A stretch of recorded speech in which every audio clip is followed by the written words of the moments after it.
നിങ്ങളുടെ അച്ഛൻ സമ്മതിക്കുമായിരിക്കും. പക്ഷെ അമ്മ, ചേട്ടൻ, ചേട്ടത്തിയമ്മ, അനിയൻ, അനിയത്തി ഇവരെല്ലാവരും സമ്മതിക്കണ്ടേ?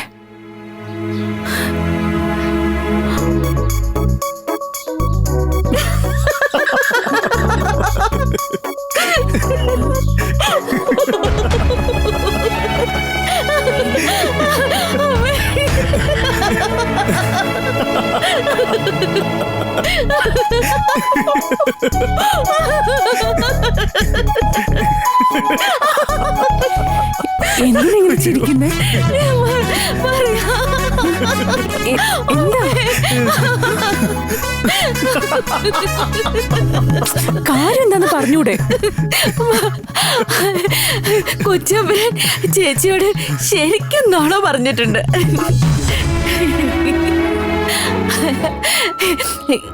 ഈ കൊട്ടാരത്തിലെ കൊച്ചമ്പരാൻ, വല്യമ്പരാൻ, പിന്നെ വല്യമ്പരാന്റെ മൂത്ത ചേച്ചി മാത്രമേ ഉള്ളൂ. കൊച്ചമ്പരാന്റെ കൂടെ പറഞ്ഞവര് ആരുമില്ല. കൊച്ചമ്പരാൻ ഒറ്റ മോനാ.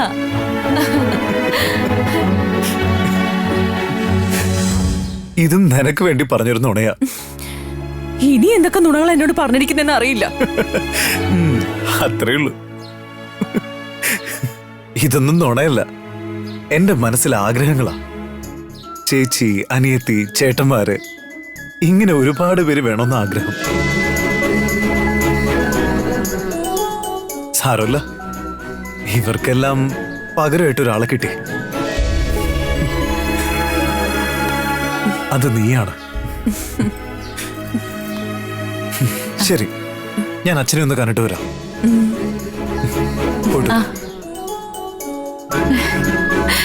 ശരി ചേച്ചി, ഞാനൊന്ന് അപ്പുറത്ത് പോയിട്ട് വരാം.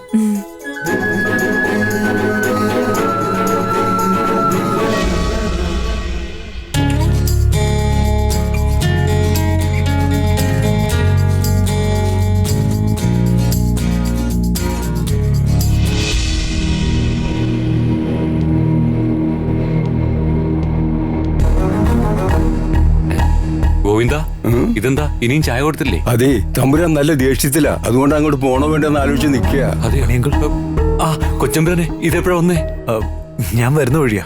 മോൻ ഇവിടുന്ന് പോയ സമയം തൊട്ട് തമ്പുരാൻ ഭയങ്കര ദേഷ്യത്തിലാ. എന്താ പ്രോബ്ലം എന്നറിയാം അങ്കിൾ? എന്താണെന്നൊന്നും അറിയില്ല. ഇപ്പൊ ബിസിനസ്സുമായിട്ട് ബന്ധപ്പെട്ട ആൾക്കാർ വന്നിട്ടുണ്ട്, അവരോട് ഭയങ്കര ചൂടില്ല. മോൻ പോയി അച്ഛനെ എങ്ങനെയെങ്കിലും ഒന്ന് സമാധാനിപ്പിക്കാൻ നോക്ക്. ദൈവമേ, ഞാൻ വന്നു കയറിയ സമയം കൊള്ളാം. ഈ ബിസിനസ്സിൽ ഞാൻ എന്തെങ്കിലും കാര്യത്തിൽ ഇടപെട്ടിട്ടുണ്ടോ? ഇല്ലല്ലോ. എന്റെ ഇഷ്ടത്തിന് മാത്രമേ കാര്യങ്ങൾ നടക്കാവൂ എന്ന് ഞാൻ എപ്പോഴെങ്കിലും നിർബന്ധം പിടിച്ചിട്ടുണ്ടോ? ഉണ്ടെങ്കിൽ പറ. എന്ത് കാര്യമായാലും തീരുമാനമെടുക്കാനുള്ള പരിപൂർണ സ്വാതന്ത്ര്യം ഞാൻ നിങ്ങൾക്ക് തന്നിട്ടില്ലേ? അതിനൊക്കെയുള്ള പ്രതിഫലമായിരിക്കും അല്ലേ നിങ്ങളിപ്പോ എനിക്ക് തിരിച്ചു തന്നത്. ഇത്രയ്ക്ക് ഉത്തരവാദിത്വമില്ലാതായി പോയല്ലോ നിങ്ങൾക്ക്. ഞാൻ പറയുന്നതല്ലോ നിങ്ങൾ കേൾക്കുന്നുണ്ടോ? എന്തെങ്കിലും ഒരു മറുപടി പറയേ. ആർക്കും ഒന്നും പറയാനില്ലേ? നിങ്ങളെയൊക്കെ വിശ്വസിച്ച് ഒരു പരിചയമില്ലാത്ത നാട്ടിൽ പോയി കോടിക്കണക്കിന് പൈസ മുടക്കി ബിസിനസ് ആരംഭിച്ച എനിക്ക് ഇതല്ല, ഇതിനപ്പുറം കിട്ടണം. നിങ്ങളൊരു കാര്യം ചെയ്യേ, എല്ലാരും കൂടെ ചേർന്ന് ആ ഫാക്ടറി അങ്ങ് ഇടിച്ചു നിരത്തിയിട്ട് എന്നെ കൂടെ അവിടെ തന്നെ അങ്ങ് കുഴിച്ചു പോകും.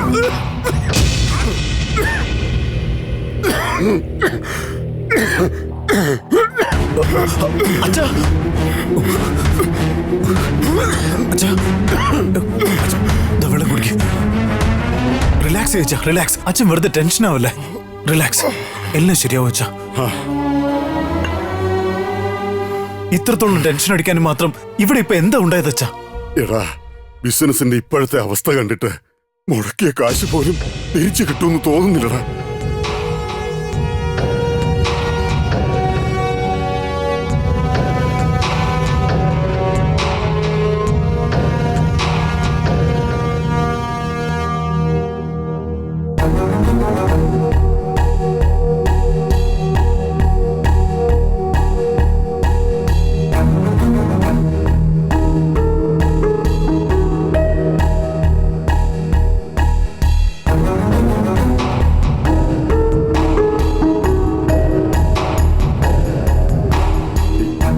ബിസിനസിന് ഈ നില തുടരുകയാണെങ്കിൽ ഇനി മുന്നോട്ട് പോകുന്ന ഓരോ ദിവസവും നഷ്ടം കൂടിക്കൊണ്ടിരിക്കും. ശരിക്കും ആലോചിക്കാതെ അന്ന് ചെയ്തത് മഹാമണ്ടത്തരമായി പോയി. ഈ ഒരു ബിസിനസ്സിലാണ് നമ്മൾ ഏറ്റവും വലിയ ഇൻവെസ്റ്റ്മെന്റ് നടത്തിയത്. ഇനി ഇതിൽ നിന്ന് കരകയറാൻ പറ്റിയില്ലെങ്കിൽ നമ്മുടെ ഇതുവരെയുള്ള സമ്പാദ്യം മുഴുവൻ വെള്ളത്തിലായി പോവും. നമുക്ക് ഈ വീട് പോലും നഷ്ടപ്പെടും. അവസാനം എല്ലാരും കൂടി പെരുവഴിയിലോട്ട് ഇറങ്ങേണ്ടി വരും. ആരുടെ മുമ്പിലും തലകുലിക്കാതെ ജീവിച്ച എന്നെ ആ അവസ്ഥയിലാക്കുമ്പോൾ നിങ്ങൾക്ക് സമാധാനമാകുമല്ലോ? നിങ്ങൾക്ക് ആർക്കും ഒന്നും പറയാനില്ലേ? പിന്നെ എന്തിനാ ഇവിടെ ഇരിക്കുന്നത്? ഇനി എന്റെ അനിയന്തിനാണ് കൂടണം. ഇറങ്ങി പോണം. Sorry sir. Sorry sir. Sorry sir. ഇറങ്ങി പോകാനാ പറഞ്ഞത്.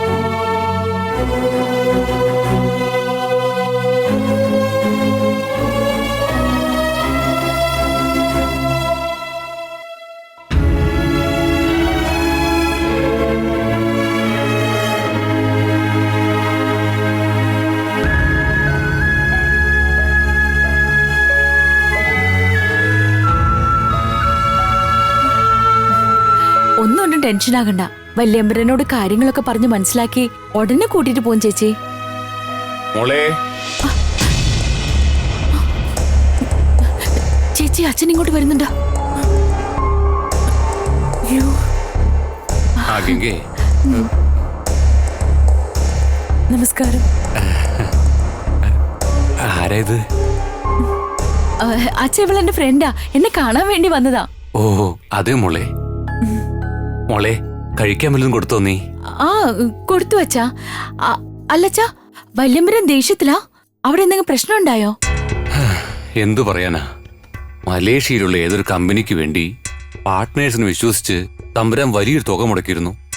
അവര് വേണ്ടതുപോലെ ഒന്നും ശ്രദ്ധിക്കാത്തതുകൊണ്ട് കമ്പനി വലിയ നഷ്ടത്തിലായി. ഇപ്പൊ അടച്ചു പൂട്ടേണ്ട അവസ്ഥയിലെത്തിയിരിക്കുക.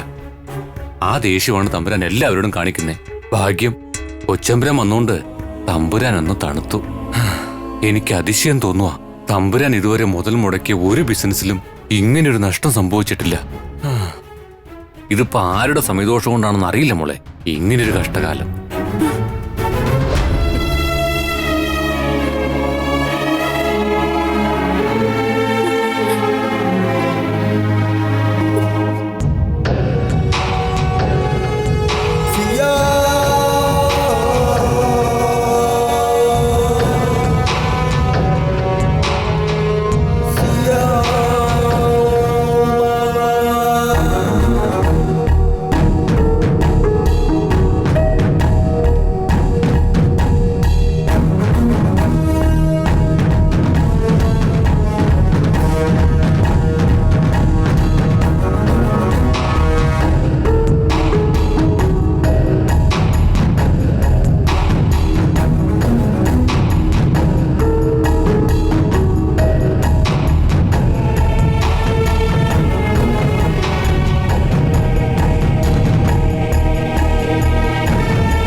അരുണേ, നീ ഇനി ഒട്ടും വൈകാതെ മലേഷ്യയിലേക്ക് പോകണം. അതിപ്പോ ഉടനെ എന്നൊക്കെ പറഞ്ഞ ഞാൻ പോവാം. എനിക്ക് കുറച്ച് സമയം കൂടി വേണം അച്ഛാ. അരുണേ, നീ ഇനി കൂടുതലൊന്നും ആലോചിക്കണ്ട. ഇത് നിന്റെ ലൈഫിലെ ഒരു ചാലഞ്ചായിട്ട് ഏറ്റെടുത്തേ പറ്റൂ. ഇനി 2 ദിവസത്തിനുള്ളിൽ നിനക്ക് പോകാനുള്ള ടിക്കറ്റും വിസ എല്ലാം ഞാൻ തന്നെ പറഞ്ഞ് ഏർപ്പാട് ചെയ്തു. 6 മാസമല്ല, ഇനി 6 വർഷമായാലും ശരി, എങ്ങനെയെങ്കിലും നമ്മുടെ കമ്പനിയെ ലാഭത്തിൽ എത്തിച്ചിരിക്കണം. ഞാൻ ഇപ്പൊ തന്നെ മാനേജറെ വിളിച്ച് എല്ലാം ഏർപ്പാട് ചെയ്തേക്കാം.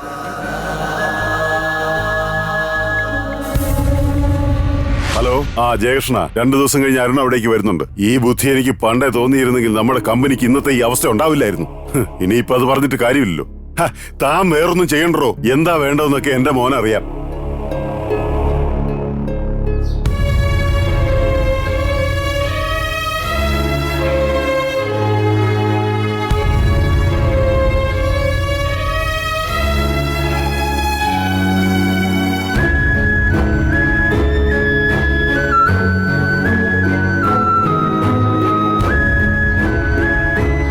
ദിവസത്തിനുള്ളിൽ എനിക്ക് മലേഷ്യയിലേക്ക് പോവേണ്ടി വരും.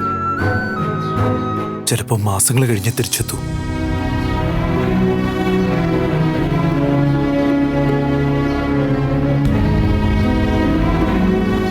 അച്ഛനോട് പറയാൻ ഉദ്ദേശിച്ച കാര്യം പറയാൻ പറ്റില്ല. വല്ലാത്തൊരു ടെൻഷനിലായിരുന്നു അച്ഛൻ അവിടെ. ഇങ്ങനെയുള്ളൊരവസ്ഥയില് എന്താ പറയാൻ പറ്റുക? യാദൃശ്ചികമായി വന്ന നഷ്ടമല്ലേ. തൊഴിലിന് നഷ്ടം വരുമ്പോ അത് ശരിയാക്കാതിരിക്കാൻ പറ്റില്ലല്ലോ. ഇങ്ങനെയുള്ള അവസ്ഥയിൽ നമ്മുടെ കാര്യത്തെപ്പറ്റി അച്ഛനോട് പറയാതിരുന്നത് നന്നായി. ചേച്ചി എന്താലോചിച്ചിട്ടായി പറയുന്നേ? കൊച്ചമ്പരം പോയാൽ തിരിച്ചു വരാൻ മാസങ്ങളാവുന്നല്ലേ പറയുന്നേ? അത് കേട്ടിട്ട് ഒരു അല്പം പോലെ വിഷമമല്ലേ ചേച്ചിക്ക്? ഇദ്ദേഹം വിദേശത്തേക്ക് പോകുന്നതിനേക്കാളും ഇപ്പൊ എന്റെ വിഷമം ഞാൻ ഈ വീട്ടിൽ കാലെടുത്ത് വെച്ച നേരം തന്നെയാണല്ലോ ബിസിനസ്സിന് ഇത്രയും വലിയൊരു നഷ്ടം വന്നതെന്ന് ഓർക്കുമ്പോഴാ എനിക്ക് സഹിക്കാൻ പറ്റാത്തത്. ഞാൻ ഈ വീട്ടിലെ മരുമോളായി വന്ന് കേറുമ്പോ നല്ലത് നടന്നാലല്ലേ എനിക്ക് സന്തോഷാവുക.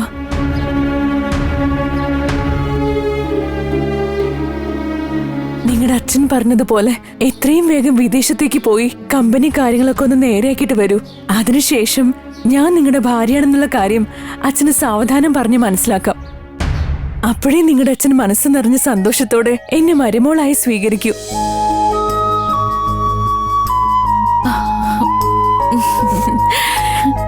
നിങ്ങൾ എന്റെ കാര്യമെടുത്ത് വിഷമിക്കേ വേണ്ട. എനിക്ക് ആ മാളികയിൽ ഇപ്പൊ സ്ഥാനമില്ലെങ്കിലും ഈ ഔട്ട് ഹൗസിലുണ്ടല്ലോ. ദിവസം ഞാൻ എന്റെ അമ്മായിച്ചന്റെ കൺവെട്ട് തന്നെയല്ലേ ഉണ്ടാവാൻ പോകുന്നത്. നിങ്ങൾ സമാധാനത്തിൽ പോയിട്ട് വാ. അതല്ല ജാനകി, ചേച്ചി പറയുന്നതിലും കാര്യമുണ്ട്. ചേച്ചിയെ പറ്റി വിഷമിക്കേ വേണ്ട. കൊച്ചമ്പരം വരുന്നതുവരെ ഈ ചേച്ചി ആരാണെന്ന് ആരും തന്നെ അറിയില്ല. എന്റെ അച്ഛനോട് പോലും ഞാൻ പറയില്ല. സമാധാനത്തിൽ പോയിട്ട് വന്നോളൂ. നീ ഇങ്ങനെ പറയുമെന്ന് എനിക്കറിയാം. എനിക്ക് നിന്നെ പിരിഞ്ഞിരിക്കുന്ന കാര്യം ആലോചിക്കുമ്പോഴാ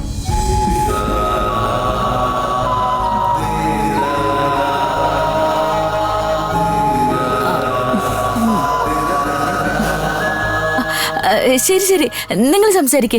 എനിക്ക് അടുക്കളയിൽ പണിയുണ്ട്. ഞാൻ പോവാ. ജാനകി, നമുക്ക് അവള് തിരിച്ചു വരുന്നതിന് മുമ്പേ കാര്യങ്ങളൊക്കെ സംസാരിക്കാം. എന്ത്?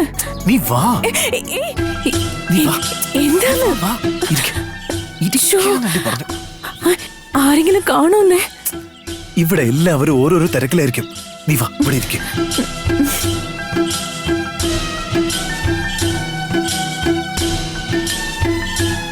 നിന്നെ ഒരുപാട് മോഹിപ്പിച്ച് കൊണ്ടുവന്നിട്ട് എനിക്കിപ്പോ തനിച്ചാക്കി പോകേണ്ടി ഒന്നില്ലേ? സാരമില്ലെന്നേ, ഇതൊക്കെ ഒരു മകൻ ചെയ്യേണ്ട കടമയല്ലേ.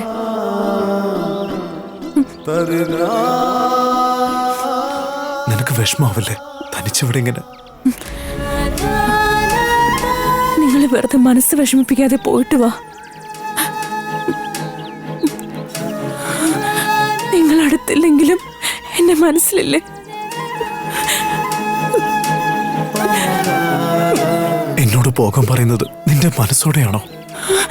എനിക്ക് നിന്നെ അറിഞ്ഞൂടാ.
വെച്ചത്?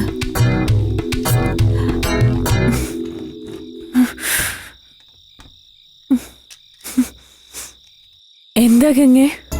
ആ, അതെ, കറണ്ട് പോയി.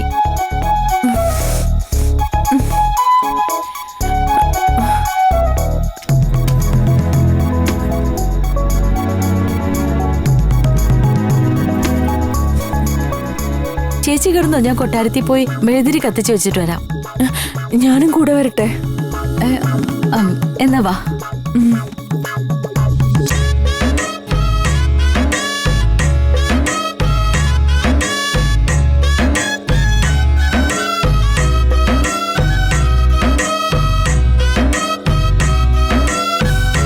ഇങ്ങിതാ, ഞാൻ പിടിക്കും.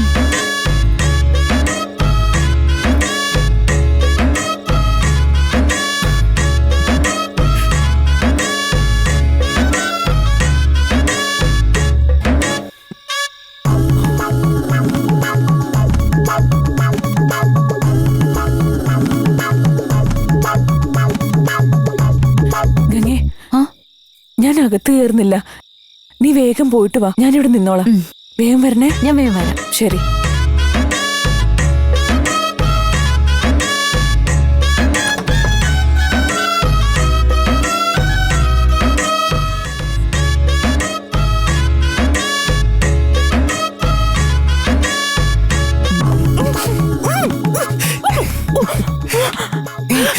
എന്താ ഇത്? ഗംഗ അകത്തേക്ക് പോയിട്ടുണ്ട്. അയ്യോ, നീ വെറുതെ ശബ്ദം ഉണ്ടാക്കും. ഒന്ന് ചുമ്മാ ഇരിക്കും, ആരെങ്കിലും കാണും. അവളിപ്പോ ഇങ്ങോട്ട് വരൂട്ടോ.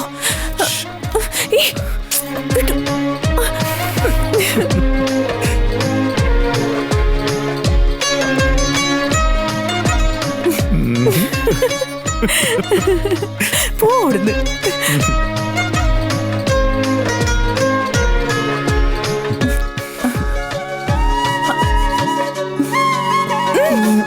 അയ്യോ, നാണല്ലേ നിങ്ങക്ക്?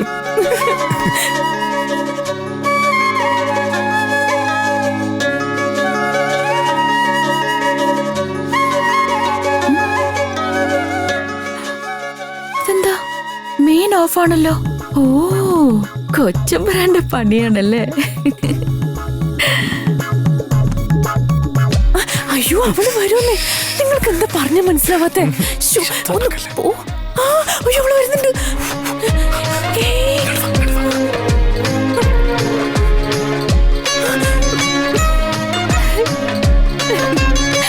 മെയിൻ മാറ്റർ ആയതുകൊണ്ട് മെയിൻ ഞാൻ ഓൺ ചെയ്തില്ല. അതേ തമ്പുരാന് AC ഫാനോ ഇല്ലാതെ ഉറങ്ങാൻ പറ്റില്ല.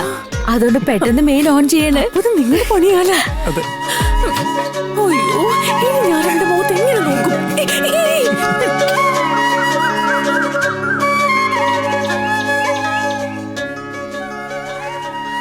എന്താടോ പറഞ്ഞ കാര്യങ്ങളൊക്കെ എന്തായി? വിസയും ടിക്കറ്റും ഒക്കെ റെഡി ആയെങ്കിൽ ഒന്ന് വിളിച്ചു പറഞ്ഞുകൂടെ? അല്ല സാർ, ഞാൻ എല്ലാം വേണ്ടതുപോലെ സ്പീഡപ്പ് ചെയ്യുന്നു. ഞാൻ പറയട്ടെ, ആകെ സമനില തെറ്റി നിൽക്കുക ഞാനിവിടെ. അരുൺ അവിടെ വന്ന് കാര്യങ്ങളൊക്കെ ഏറ്റെടുത്താലേ എനിക്കൊരു സമാധാനം ഉണ്ടാവും. നീ എന്ത് ചെയ്താലും വേണ്ടില്ല, അവന്റെ ടിക്കറ്റും വിസയും ഉടനെ ഇവിടെ എത്തണം. കാര്യത്തിന്റെ ഗൗരവം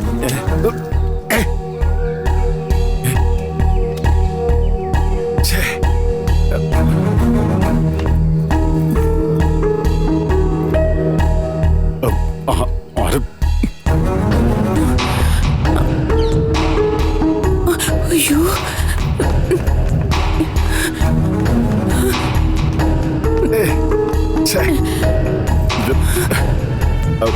വേണ്ട, സാരമില്ല മോളെ.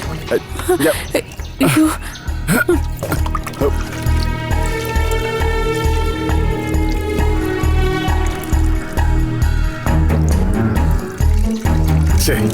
വേണ്ട മോളെ, മതി. സാരമില്ല, കുറച്ചുകൂടെ ഉള്ളൂ. ഞാൻ ഇപ്പൊ വൃത്തിയാക്കി തരാം.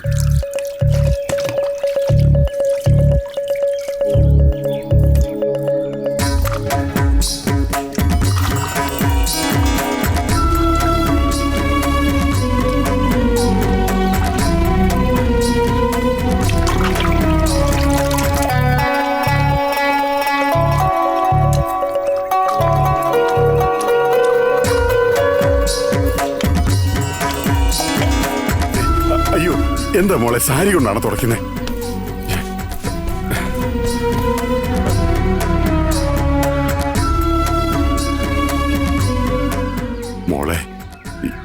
ഒരറപ്പുമില്ലാതെ നീ ചാണകം കൈകൊണ്ട് നീ നീ എന്തോ ഒന്നും മിണ്ടാത്തെ? ആരാ നീ?